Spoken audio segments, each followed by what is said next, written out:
With spring practice just days away, which position group has the most to prove over the next month and propel that into the 24 season for Tennessee to have success? I'll tell you which one. It was a disappointing group in 2023. We'll break all that down here on a Wednesday show. You are Locked On Vols, your daily podcast on the Tennessee Volunteers. Part of the Locked On Podcast Network, your team every day.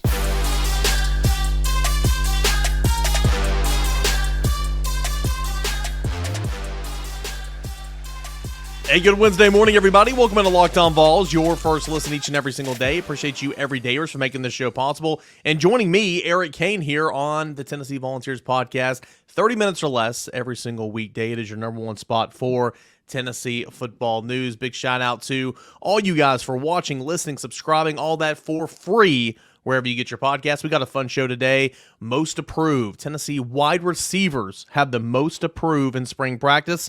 I will tell you why here in a matter of moments.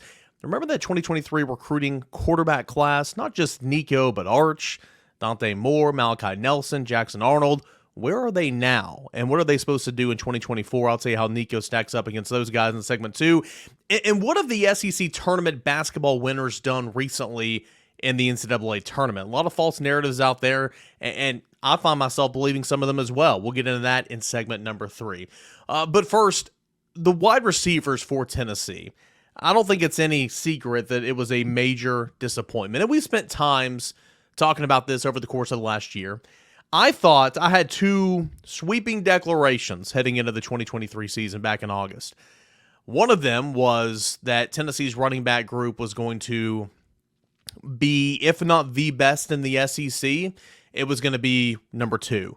It was going to be a very, very good rushing offense and be one of the nation's leaders. And we'll go ahead and pat myself on the back for that one because Jalen Wright, Jabari Small, and Dylan Sampson were all that more in a bag of chips.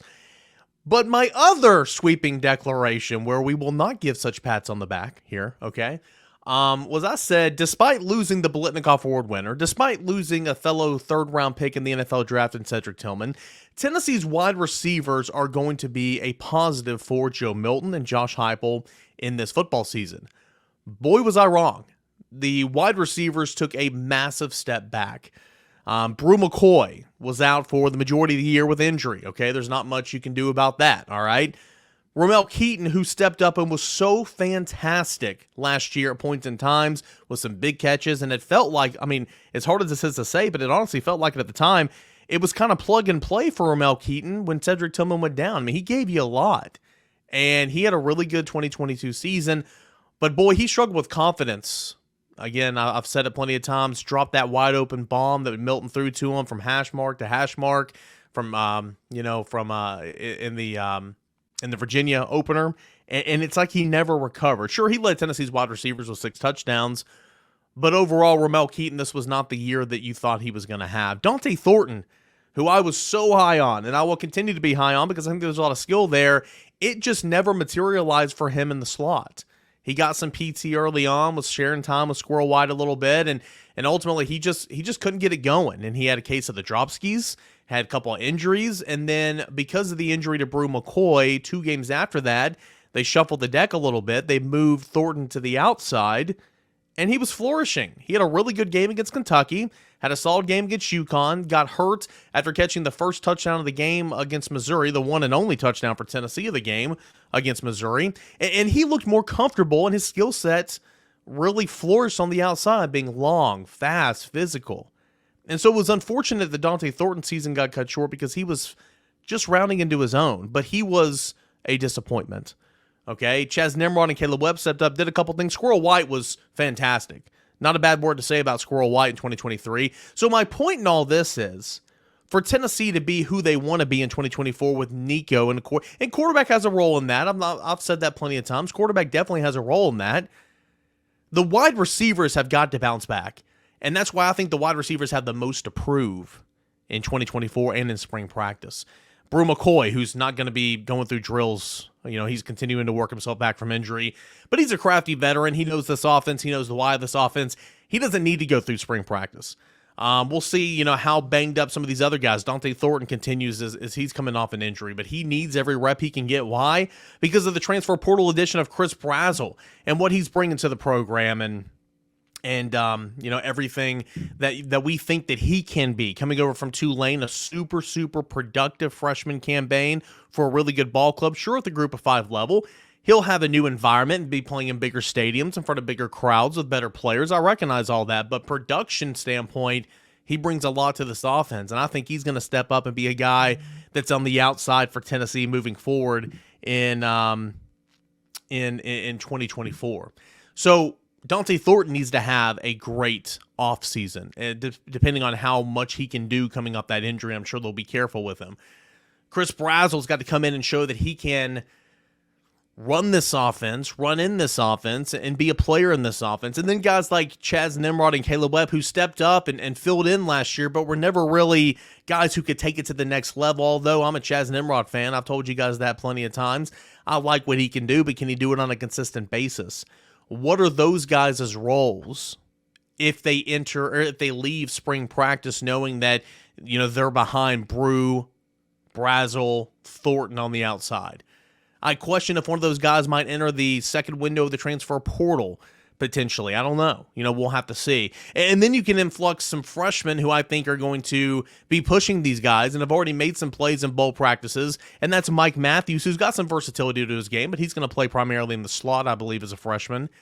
And then you got Braylon Staley, who I think is one of the more underrated wide receivers in this class, and certainly from the state of South Carolina. I think because of competition, iron sharpens iron, and you're going to see this wide receiver group bounce back in a major way. But they got to do it. And again, I mentioned quarterback, and I think Joe Milton at times didn't help his receivers, and I certainly think his receivers last year didn't help Joe Milton at times. It's not a one-way street here. It's a team game. And so many different times I feel like the receivers weren't where they were supposed to be, and it reflected poorly on Joe Milton, whereas the average common fan, and myself included a lot of the times, might not recognize that.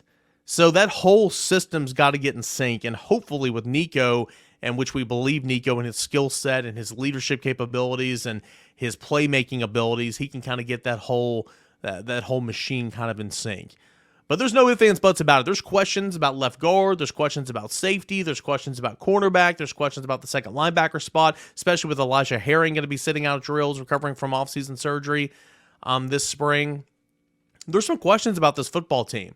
But if Tennessee wants to be back in the top 10 nationally in offense, if Tennessee wants to get back to scoring a whole lot of points where it took 17-point dip from 2022 to 2023, granted, Tennessee was scoring a nation's best 46 points in 2023. It was like 16 points or whatever less, about 30, 31 points, whatever that averages out to be. The wide receivers have got to be good.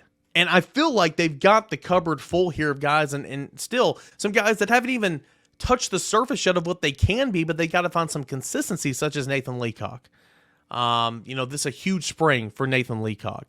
We'll see what has to come, but we'll see what's going to happen. But I'll tell you what, most to prove, those wide receivers. Why?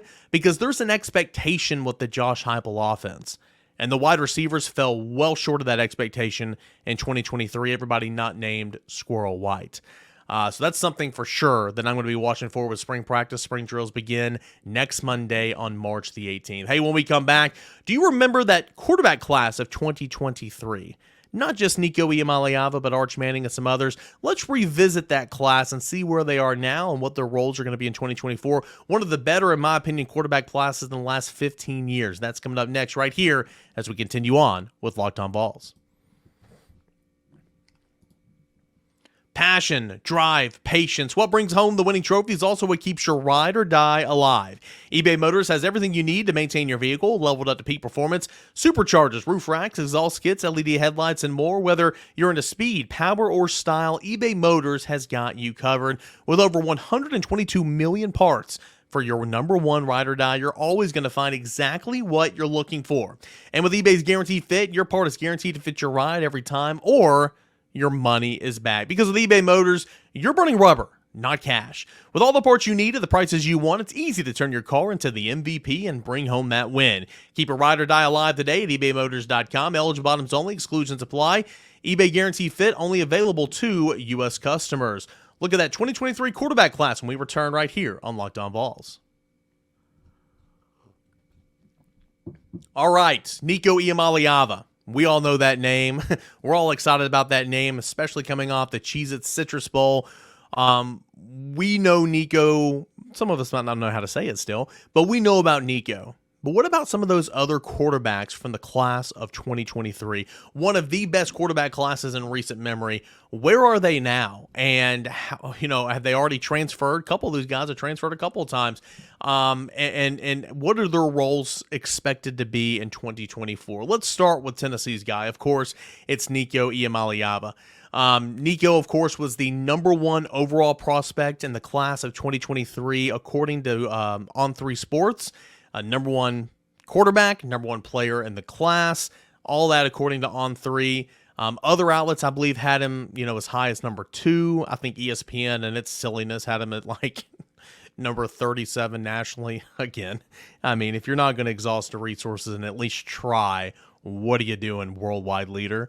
Oh, I'll never cease to slam ESPN's recruiting efforts because it is nowhere close to what it used to be. Okay, anyway, I work for On3, so that's enough of that. Nico Iamaleava, this is what an article from CBS Sports says when kind of breaking down Nico, looking forward to the 2024 season. Quote, Iamaleava's time is now. Barring unforeseen circumstances, Iamaleava will be Tennessee's starting quarterback in 2024. The 6'6" California product spent most of his freshman year on the bench behind Joe Milton III, but Tennessee fans did get a tantalizing peek of Iamaleava's future in Tennessee's Citrus Bowl win against Iowa. Iamaleava showcased elite athleticism and racing past defenders for 3 rushing touchdowns in the win. He also completed 12 of 19 passes for 151 yards and another touchdown, highlighting his ability to make plays and flashy off-platform throws outside of structure. All that culminated with Iamaleava earning Citrus Bowl MVP honors and building a momentum toward what could be a special 2024 campaign for the first season as a starter. I couldn't agree more. And again, I'm glad that CBS Sports put this in this little article when they're talking about Nico, because you everydayers have heard me say it a million times. And if you're new to the show, pull up a seat and stick around for a while. You'll hear me say it a couple more times. What I think is best about Nico is his ability to throw off platform. I think Joe looked about as good as he did all year long in the first half against Alabama, but particularly in the entire game against Kentucky, because some of his best throws were off platform. Being evaded from the pocket, working laterally, keeping eyes downfield, squaring shoulders, putting the ball in a window and off to the races.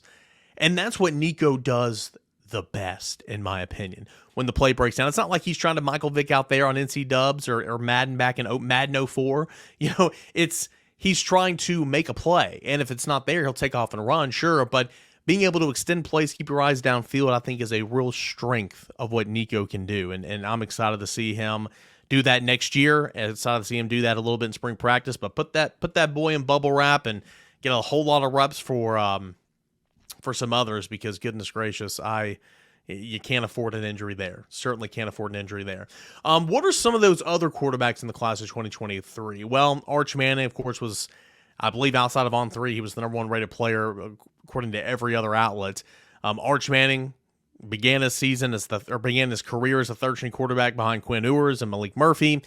Ewers decided to return back to campus. Murphy, of course, went to Duke, so Manning is going to have another year of backing up Quinn Ewers, and it should be his job in 2025 when he's a junior. I do not see Arch Manning going to the NFL draft as a junior. It's not what his dad did, it's not what his uncles did, and it's not like they're hurting for money. And I doubt that Manning is going to be NFL ready following 1 year. I could be wrong. I understand what's in the bloodline there, but dude's not played football an awful lot. And so he's going to be back in a backup role, but in a really good situation. First year in the SEC for Texas, behind maybe a Heisman favorite entering the season, and certainly coming off a college football playoff experience. So that's Arch Manning, reserve in 2024. Nico, starter in 2024. Dante Moore, who is now at Oregon, was a top 5 quarterback across the book. It says here in the CBS Sports article, Moore had a whirlwind first year in college. He signed with UCLA over some major offers, immediately thrusted into a quarterback battle. He split time in the opener, outplaying Ethan Gabers.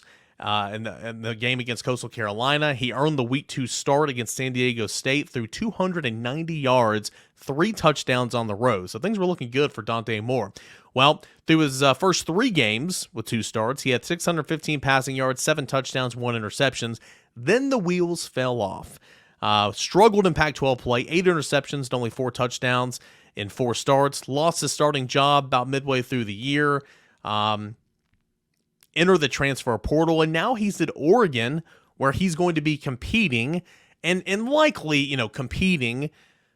But, I mean, Dylan Gabriel's going to get that job. Dylan Gabriel's going to be the starting quarterback for Oregon this year as they look to make the 12-team playoff. And I think this is, as far as for Moore to sit, watch, soak, and learn after getting a little bit battle-tested, finding some success, but a lot of downfalls. I think it's a pretty good avenue for Moore, though he did enter the transfer portal and left, and he's going to sit behind Dylan Gabriel probably this year. So, again, Arch Manning, reserve in 2024. Nico Iamaleava, starter. Dante Moore, likely a reserve. Jackson Arnold of Oklahoma, starter. He was a top 10 quarterback across any board you saw. He was a 5-star. Gabriel, as we just mentioned, left Oklahoma to go to Oregon, so now the keys for Brent Venables is in Jackson Arnold's hands, and we saw him get a little bit of action there in the Alamo Bowl. He's going to be Tennessee's Week 4 opponent. This is going to be huge, battle of 5 stars, and let's see here. As a true freshman, he looked like a true freshman and lost to Arizona. He was indecisive in the pocket, often locked into his receivers way too early, baffling throws. Two of his interceptions were bad decisions. The third, when unchecked, a linebacker jumped into the passing lane. Likely would have been avoided by a veteran. Still, Arnold finished with 361 passing yards, the 4th most of any quarterback in Oklahoma's extensive bowl history. This is in the Alamo Bowl. And he's got a lot of high upside. And like Nico, he's going to be learning on the job a lot. So Jackson Arnold, the former 5-star quarterback, is going to be in that starter role, joining Nico Iamaleava. And, of course, those 2 guys are going to meet in Week 4 in Norman. Couple more. Malachi Nelson, who went to Southern Cal, sat behind Caleb Williams, attempted, I think, 3 passes in his freshman season. Ultimately, didn't see a whole lot of playing time. He was a top 10 quarterback, top 10 player nationally, top 5 quarterback anywhere you look. And he entered the transfer portal, and he is going to Boise State now.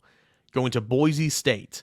Going to push for the starting job with Caleb Williams going to the NFL draft, likely the number 1 overall pick. But he went to the transfer portal. And this was following Miller Moss's breakout game for USC in the Holiday Bowl. Nelson is now to Boise State, likely the starting quarterback. And I'll be intrigued to see what that looks like because, again, that's kind of an odd move. You were a top 10 player nationally, top 5 quarterback across the book. You go to Southern Cal, and now you're at Boise State. Interesting. Malachi Nelson, likely a starter, but for Boise State. It's not too great. The last one I'm going to mention here, there's a couple more, but the last one I'm going to mention is, of course, Jaden Rashada. We all remember this, right? He was a commit to Florida. I believe he signed with Florida. Then a NIL turmoil led him to transfer, get out of that national letter of intent, I believe is how it happened. Transferred to Arizona State.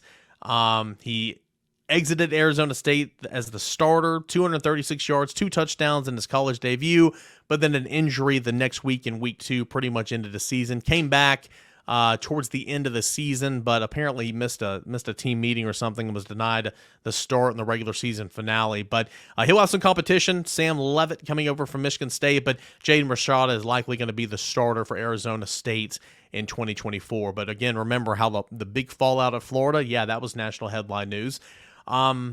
Just a really solid class. And I think Nico can certainly be the best of this class and has every opportunity to be the best of this class because he's going to be a day 1 starter in 2024. Arch Manning, reserve. Nico going to start. Dante Moore going to be as a backup. Jackson Arnold is going to start. Malachi Nelson will start, but at Boise State. Jaden Rashada probably is going to start at Arizona State. Some of these guys have already seen a little bit more playing time than Nico, but it didn't all pan out the way they thought it would early on in their college tenures. Again, not everybody is Trevor Lawrence. Not everybody can come in and take the world by storm and lead to a national championship in college football playoff. there's something to sitting back, watching, learning, observing, not taking those battle scars like Jerry Garantano did early in his career because he was never the same. My point in all this is the 2023 class was absolutely stacked at the quarterback position. Again, Arch Manning, Nico, Dante Moore, Jackson Arnold, Malachi Nelson, Jaden Rashada. Nico was rated better than all those guys according to On3, and I think that he can still be the best quarterback when it's all said and done with a big 2024 season. Can't wait to watch what Nico does and how he stacks up with his fellow quarterbacks in that stacked, loaded recruiting class of 2023. Hey, when we come back, what have the recent winners from the SEC tournament done in the NCAA tournament? Tennessee basketball fans, pay attention. This is important. That is coming up next as we continue on with Locked On Vols.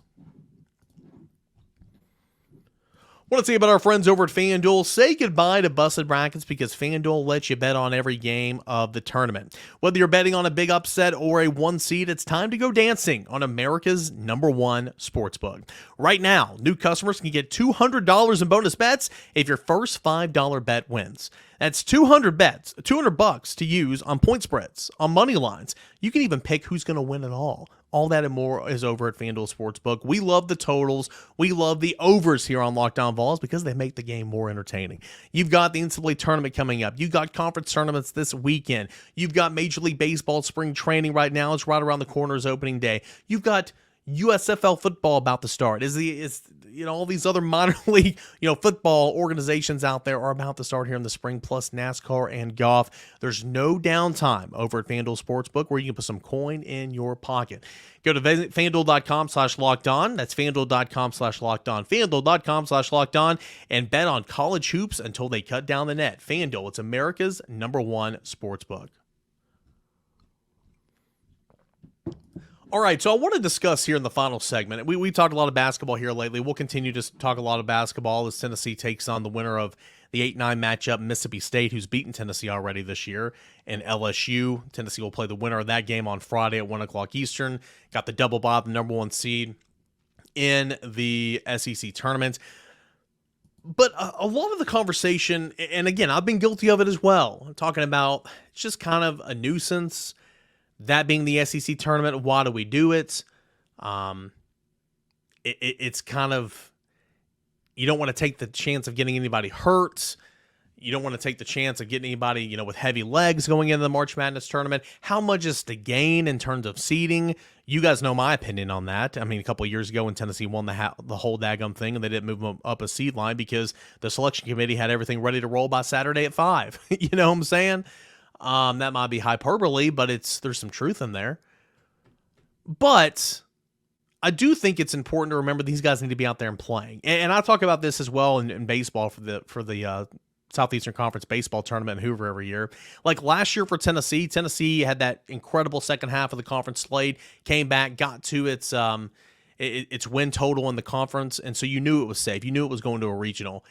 And, do you want to, Tennessee had to, because of its seeding, Tennessee had to play on Tuesday, and then it would have to play on Wednesday, Thursday, Friday, Saturday, and then the whole dang thing to win it on Sunday. Do you want to go through that stretch, or do you want to play a couple of games or one game and then go home and rest and get ready for regional play? When Tennessee was one and done baseball-wise in the SEC tournament last year, it was not the end of the world at all. It seriously was. You either want to win the whole daggum thing or you want to lose and go home. And again, I say all this like nobody's ever going out there on the battlefield, on the baseball field, the court, the gridiron, with the expectation to lose, okay? Nobody's point shaving. Nobody is trying to lose, okay? But from a fan's perspective, it's like, okay, well, if you lose, it's not the end of the world. But really, what's the merit behind that? Connor O'Gara over at Saturday Down South kind of broke it down. I found this pretty interesting. Since the SEC expanded, this is basketball, all right? Since the SEC expanded to 14 teams, here's the final destination for each SEC tournament champion in the NCAA tournament. 2023 Ole Miss, round of 32. 2014 Florida, Final Four. 2015 Kentucky, Final Four. 2016 Kentucky, round of 32. 2017 Kentucky, Elite 8. 2018 Kentucky, that's too much Kentucky, guys. 2018 Kentucky, Sweet 16. 2019 Auburn, the team that beat Tennessee in the SEC tournament championship game, Final Four. 2020, of course, was canceled. 2021, Alabama was Sweet 16. 2022, Tennessee was the round of 32. And 2023, Alabama was the Sweet 16. That's an average of 2.4 NCAA tournament wins, meaning the standard is to reach the Sweet 16 if you win the SEC Tournament Championship. Only one of the last 5 SEC Tournament champs have got beyond that. But if you go back to the early 2010s, that 2014 Florida team, 2015 Kentucky team, they went to the Final Four, and 2019 Auburn, of course, went to the Final Four. So if you play all weekend, you play 3 games, and you win everything and you cut down the nets, it doesn't always mean that you're going to have heavy legs entering the tournament. It's going to be the end of the world. However, 2 of the last 3 have only gone to the Sweet 16. And Tennessee, the outlier there, was out in the round of 32. Now, what about teams that didn't make it to the SEC Tournament Championship? 2019 Kentucky, who lost in the SEC Tournament Semifinals, lost in the Elite Eight. 2021 Arkansas, who lost in the SEC Tournament Semifinals, which again is on Saturday, lost in the Elite Eight. 2022 Arkansas, who lost in the SEC Tournament Semifinals on Saturday, lost in the Elite Eight. None of those squads went to the Final Four. The last time we saw an SEC team that failed to reach the conference title game that advanced to the Final Four was 2006 LSU. The only other time the SEC team accomplished that feat was this century was 2000 with Florida, which lost in the SEC tournament semifinals, but then made it all the way to the national title game. So this article is asking everybody to move past the notion that losing early in Nashville means a Final Four is coming. Maybe it will, but it would buck the nearly 2 decades worth of data. So for me, I think this weekend's a waste of time. Tennessee's the number 1 overall seed. If you win it, sure, you can be a number 1 seed in the NCAA tournament. If you win 2 games, you might be an NCAA. I mean, I think if North Carolina wins the ACC tournament, they're going to put them in. I just do. But on the flip side of that, I think if Tennessee wins the SEC tournament, how in the world can you keep them off the 1 line, in my opinion, right? But is it everything to be a number 1 seed? The answer is no. And I understand from a fan perspective, it looks better. It's bragging rights. It's cool. It's never happened before in Tennessee history. Tennessee's never been a number 1 seed ever.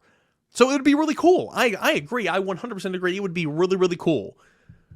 But something that's really, really cool doesn't always duplicate into winning a national championship. Doesn't duplicate in winning or going to a Final Four. So let's keep the important thing here, right? In my mind, I think this weekend is a waste of time. I do. That does not mean Tennessee's not going to go out there and try to win every single game, because it will. Does not mean that Tennessee's going to go out there and have an advantage of some games, because it will, because it's a better basketball team. But if you don't win the SEC tournament, it's okay. If you do, you found success in the NCAA tournament. There's been some rounds of 32 in there, Tennessee being one of them, Kentucky in 2016, Ole Miss in 2013. Sure, there's been some rounds of 32 exits, which is unfortunate. But if you do win the tournament, there's also been some success. Couple Final Four, 1 Elite Eight appearance, and certainly the expectation is 2016. But even if you don't, if you lose on Saturday, there's been 3 teams in the last 5 years that have gone on to go to the Elite Eight. And that's twice with Arkansas and once to Kentucky. What about this? Teams who won the regular season, like Tennessee, is in a position to potentially sweep the conference title in the regular season. DraftKings, of course, we do FanDuel here on Locked On Vols, and FanDuel also has Tennessee as the leader in the clubhouse to win the SEC tournament. Teams who have swept both the regular season and the conference tournament in recent memory. Look at these finishes. Again, kind of a mixed bag. Florida in 2014 went to the Final Four. Kentucky in 2015 went to the Final Four. Kentucky in 2016, round of 32. Kentucky in 2017, Elite Eight. Alabama in 2021, Sweet 16. Alabama in 2023, Sweet 16. The last SEC team to sweep the regular season and conference tournament who went on to the national championship game was 2006-2007 Florida, a.k.a. the last team to repeat as national champs. In other words, they're still the outlier. So I guess at the end of the day, I'm throwing a lot of stuff at you right now. Fact of the matter is, it's kind of a mixed bag of results. If you go on and you play 3 games and you cut down the nets in the SEC tournament, there's no guarantee that you can reach the Final Four, but it's certainly been done in the last 10 years. Okay, it's certainly been done in the last 10 years. If you bow out on Saturday, there's no reason to believe you can't go on to the Final Four because it's happened 3 times in the last 5 years. End of the day, play healthy, play a lot of guys, play motivated, try to get Santiago Vescovi rolling. I think that is the most important thing of this weekend. Keep Dalton Connect healthy, keep Jonas Adu and Zagai Ziegler healthy, keep everybody healthy, but get Santi rolling because at some point, you need him to knock down a big shot. I'm not saying he scores you 10, 15 points a game because that's not been him this year at all. Dude hadn't made a field goal in 2 games. He's done a lot of things to help Tennessee win, but knocking down shots has not been one of them. He has no confidence. He is passing up open looks. Get him rolling because at some point, if Tennessee wants to reach its second Elite 8 appearance ever, its first ever Final Four, or cut down the nets when it's all said and done with a national championship, Santiago Vescovi is going to have to hit a shot or 2. Big shot or 2. Get him rolling this weekend. Biggest thing for me is keep everybody healthy, but it's a mixed bag. The data shows it is a mixed bag here of late, depending on the SEC tournament, what you do in the NCAA tournament. One constant theme is the expectation is a Sweet 16, and Rick Barnes has taken Tennessee to 2 Sweet 16s, but we know that the expectation this year is much greater than that. Guys, I appreciate you as always for hanging out with us here on Locked On Vols, making Locked On Vols your first listen every single day. Everydayers, couldn't do this show without you. Thank you so much for being here. We'll have Josh Ward for a Ward Thursday segment tomorrow. He's been traveling a little bit lately. We'll continue to preview Tennessee's spring practice. We'll get you set for Tennessee in the SEC tournament, NCAA tournament, all that and more. Plus, answer your questions, whatever you have, at _Kane or at Locked On Vols. You can watch, listen, subscribe, download, all that for free wherever you listen to your podcast. Hit that automatic download button. Set the reminders on YouTube. You can please subscribe on YouTube, the Locked On Vols YouTube channel, where we get our show. Set the reminders, let you know when a new episode is out there. Appreciate you guys as always. This is Locked On Vols.